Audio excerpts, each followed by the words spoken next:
A dimension is a state of consciousness and a means of organizing different planes of existence according to the vibratory rate of that which exists. Each dimension has certain sets of laws and principles that are specific to the frequency of that dimension. Circular times means 3 dimensions cubed, or 3 times 3 times 3 dimensions, which equal 27. Circular time theory states that over a very long period of time, things will repeat. Over a very long period of time, things will repeat almost exactly. All human beings are multidimensional beings of light with a visible dense physical body which some of their consciousness has been projected into and have the potential to access the first 5 dimensions. Usually, many of us are comfortable with our awareness being at 3D level, but with spiritual application such as meditation, reflection, and asking our spirit guides for assistance, one can access the 4th dimension, usually referred to as the astral plane or time, and even the 5th dimension.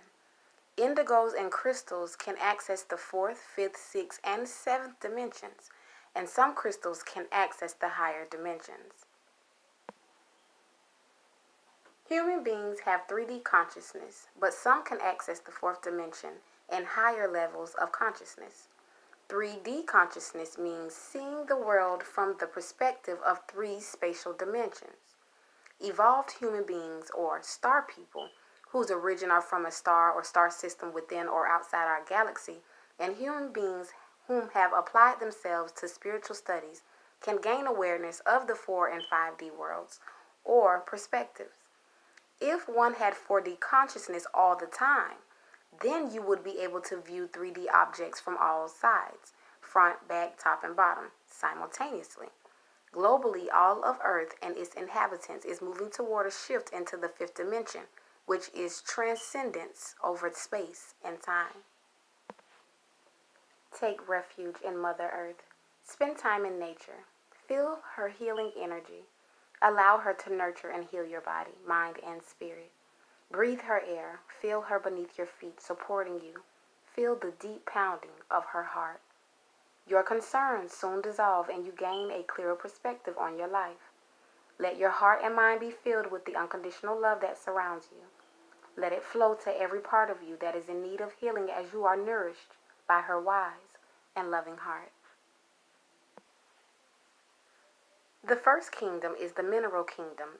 Even in this kingdom, there are symptoms of awareness of reaction to stimuli. It may seem a strange concept to the beginning student of what one calls occultism, that a stone possesses passive and slumbering consciousness, but it should become clearer when one thinks of the facts that stones erode or explode from external stimuli like water, pressure, and heat, and that minerals are poisoned and even murdered by toxic waste of chemicals. Before the process of evolution, a reverse process of involution takes place. This means a downward process of higher frequencies to lower frequencies, or of lower density to higher density. The mineral kingdom is the lowest and most dense part of the world of material forms, or the densest expression of the life of God in substance. Here the process of condensation or externalization of the etheric planes take place.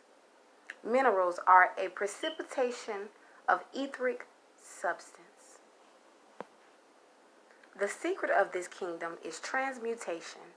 This is the process wherein the atom transmutes from a primitive form via external heat and moisture to elemental lives, after which, with the cooperation of the devas who use order and sound, the internal heat increases, which surpasses the external heat of its environment, by which the atom starts to radiate.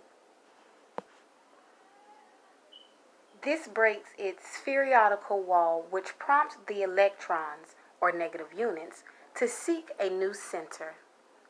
Then the central life merges with its polar opposite and becomes negative itself, seeking the positive. In the end, the light goes out temporarily, which is called obscuration, until it again emerges and blazes forth. This is the true joy in life. the being used for a purpose recognized by yourself as a mighty one. I want to be thoroughly used up when I die. For the harder I work, the more I live. I rejoice in life for its own sake. Life is no brief candle for me.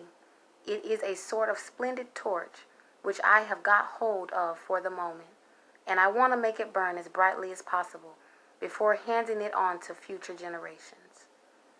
George Bernard Shaw. The purpose of this kingdom is radiation, or to demonstrate the radioactivity of life.